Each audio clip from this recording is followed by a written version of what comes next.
everyone, welcome back. Thank you for coming here to watch my video again. I am so blessed by you. Thank you for doing this. So today I'm going to straight hop into what I'm going to talk. So today I'm going to be sharing something that's really close to my heart and something that I feel like took me a lot of time to heal, took me a lot of time to accept, took me a lot of time to understand and know. If you know me by any chance, I'm also a pastor's daughter, and I have been brought up in a family uh, that has carried the beautiful legacy of serving the Lord. And it has been such a privilege to be born that. And at one point, I hated being that. I hated being called a pastor's daughter or being called a pastor's kid. So, rewind to my high school days. I remember that I hardly had any friends that time. I hardly had any genuine friends. I had friends who called themselves friends to me and would talk ill about me behind my back, or you know just talk to me for out of sympathy because I do not have anybody. And I had a constant rejection in my schooling days, to be told. I always had lied about many things, lied about my identity itself. I created this image for people to accept me, and every single time I wanted to be accepted, I lied, and it just created a whole different person altogether. And it was so hard for me to break that, and be the genuine person that I am. um, that being said, I also hated myself, hated to be called like a pastor's daughter, because it doesn't sound cool to people. It doesn't sound cool. Oh, holy. Oh, too righteous. Yeah, that's how people tagged it.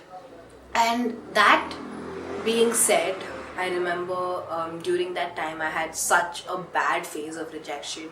I had lost a dear friend of mine, and it was there was so much rejection that I went through that there was no place that I could genuinely go and be myself. And like, running around living these lies was so hard for me. And at one point, I remember there was this time where my family was going through a tough phase as well, where I had to face rejection there as well.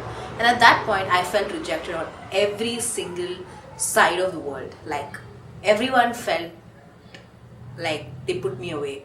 And it was so hard to even overcome that. I remember I questioned God's existence that time. I'm like, if you really exist, you shouldn't be putting me through it. My parents do so much for you. My grandparents are doing so much for you. Why are you putting me through this? Why are you not looking at least their good works? Even if I did something in my childhood that I don't remember of, why are you not focusing on what they did?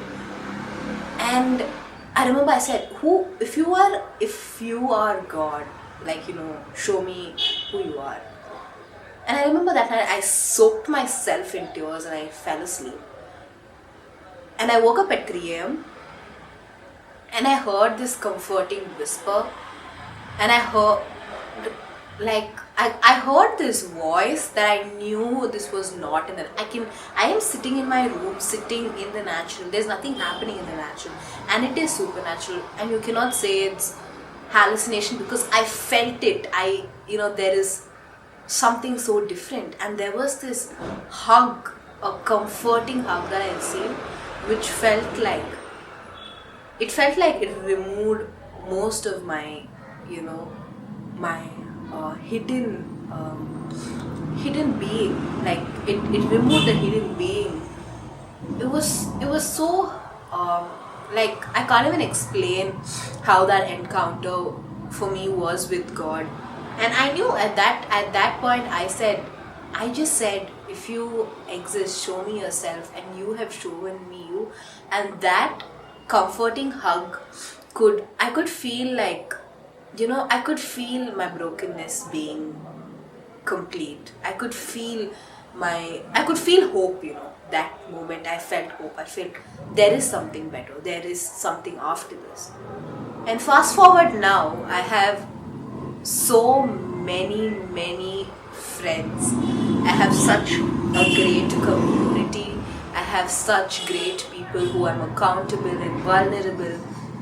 And every friendship that I have made is so godly ordained. Is so godly ordained. And I remember this one day I sat with God and I said, "You are my best friend." And not knowing what best friend meant then, but I can say that God has been my best friend. And I feel like in my friendships, if I pour out love and grace, it's because I made God my best friend. At times I know it has been hard, I feel drifted away, but that friendship with God has helped me enable so many more other relationships that has added to my calling. And today I am so proud to be in the legacy that I am. I'm so proud to even serve with my dad and serve with my granddad, serve with mom. I am um, so proud to have been a part of what it was. I mean, I hated being called that, and I remember that acceptance that I received that day was just more than enough for me. It was just something that I needed at that moment. And I, for the past 2 years, I have seen God as a really dear friend to me. And I have experienced that friendship in a very different way. So, what I would like to say to you in this video is, um, God is a father, He's a brother, He's a lover, He fits into every role. But today, I would encourage you to experience this friendship with God, to take that step to know Him more, to take that step and say, God, here I am. I want to be friends with you. I want to experience you. Even if you are a friend of God, today make Him your best friend. Go ahead and be vulnerable. Go show Him your dark side. He is nobody to judge. In that friendship, there is no judgment. That's why there are non-judgmental friendships. And I hope this encourages you today to take a step to be a friend of God. And God has been my friend, and I know that He will be your friend as well. And I hope this encourages you and touches you. And I hope you just go befriend Him, and He will be there with you. Thank you for watching so far. God bless you. My love and prayers and blessings always.